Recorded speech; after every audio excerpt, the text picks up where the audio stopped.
Hello, here's my thoughts for the week. Um, so there's the Xbox conference, or whatever it was, that each company's kind of doing themselves. I saw the only thing that really drew my attention was Fable. And I've been a big fan of the series personally. I think I've played them all except the VR one. Or not VR. Was it VR? Like the Xbox Connect. I believe it was Connect one. I didn't play that one. But 1, 2, and 3 I played. And I enjoyed them. They had their faults and stuff, and I can see why they maybe didn't get as good as a reception as the first one, 2 and 3 did.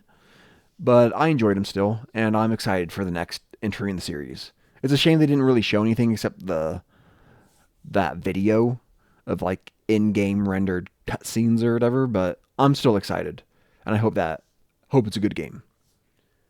Next, I have Street Fighter 6. I beat the World Tour, and I enjoyed it.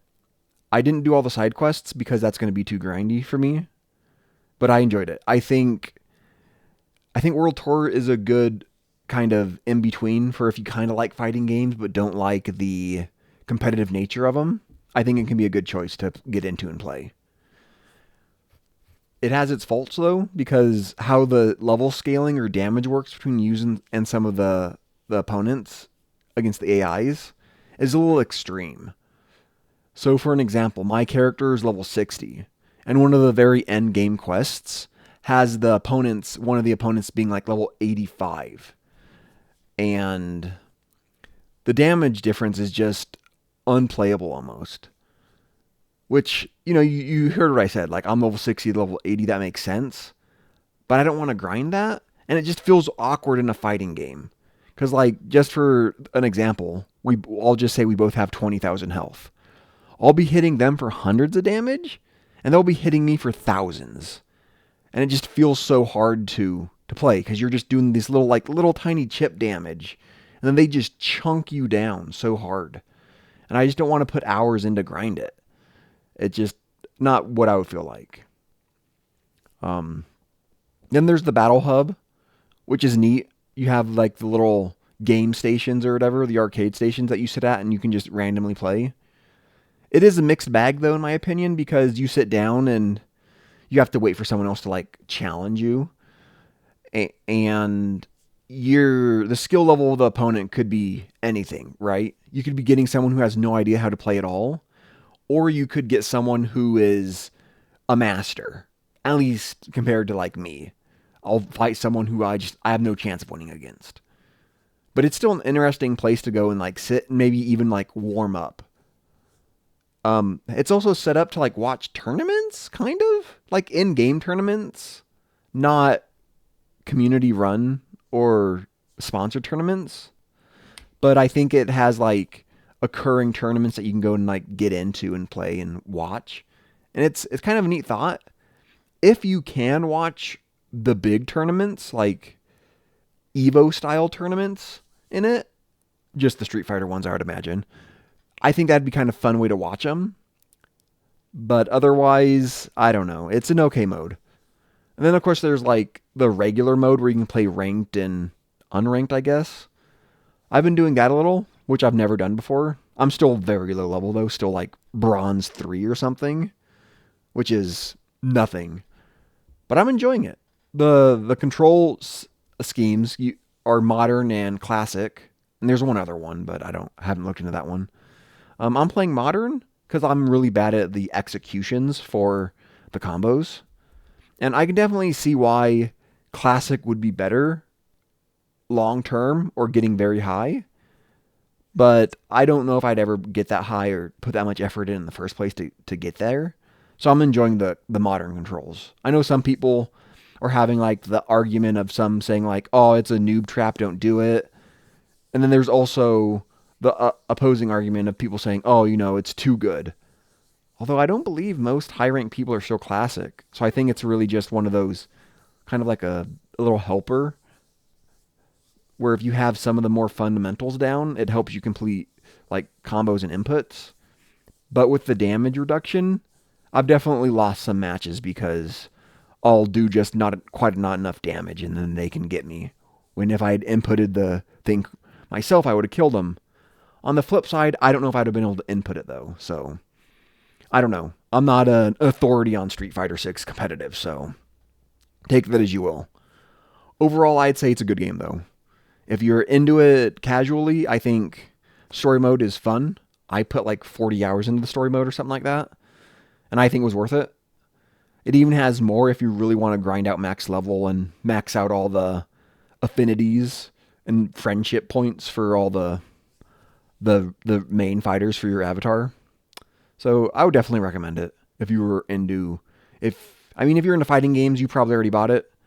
And if you aren't into fighting games, but are or maybe into fighting games but aren't very good and know you won't play ranked, I could still I would still suggest it to at least look into it to see if you like the World Tour. Okay, next I played Sign Mora EX, which is a shmup. As far as I'm aware, it's like a very beginner friendly one. I enjoyed it. I believe its main difference compared to most shmups is it has like a story. I enjoyed it though. I won't go back and like try all the time attacks and trials and high score or anything like that. Those type of games usually aren't my thing, but I think it's usually on sale for like $1, $2 maybe.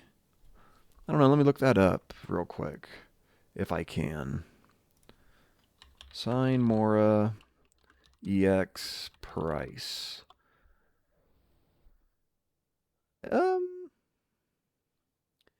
Sign Mora EX on sale.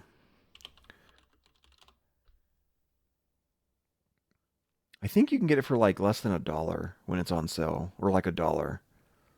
It's regularly $15. I'd still recommend it slightly, especially if you would think you'd go in for the other modes. If you're only into it for like playing once through the story, I don't know if I could recommend it, but it was still pretty fun. Oh, Pokemon cards next. I opened a bunch of Pokemon cards. I have one video up. I will have another video up later this week, probably Friday. It's always fun. I used to open Magic cards, but I'm not really into Magic that much, so it was exciting to see the new stuff, but at least with Pokemon for me, I understand what I'm opening better, so it's more fun. I also enjoy Pokemon more. Although I'll say this, is that the energies are always kind of a letdown compared to Magic. The islands and lands, well, lands, not islands. The lands are really cool, how each set kind of has like different ones. But it was fun opening them. I got some pretty good draws, I think, but nothing crazy. And last one, audio issues. So I use OBS to record, and you can, over here on the side, that's what I'm looking at, you can change how much desktop audio comes through, right? So I do that so the game isn't, when I'm playing games on stream, they're not blasting loud. But I had it set down low, so anytime I've streamed with someone, they've probably been quiet or very quiet, which never occurred to me until I listened back to my Pokemon opening video. And the next video I have is going to be the same way, unfortunately. There's nothing I can really do about it. Except, I guess, re-record, maybe? Or put subtitles? But I don't know if anyone really is watching me enough for me to want to put in that kind of effort.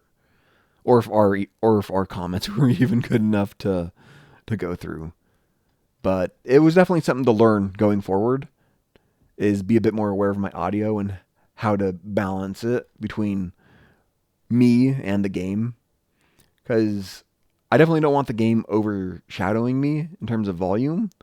But I also like being able to hear the game when I watch other people stream. So I need to not just have it like muted completely. And also the fact that I want to be able to hear me stream or hear the game versus also being able to hear anyone else I have in with me, potentially. I think that was all I really wanted to talk about. I don't know if I know my transitions are pretty abrupt, but whatever.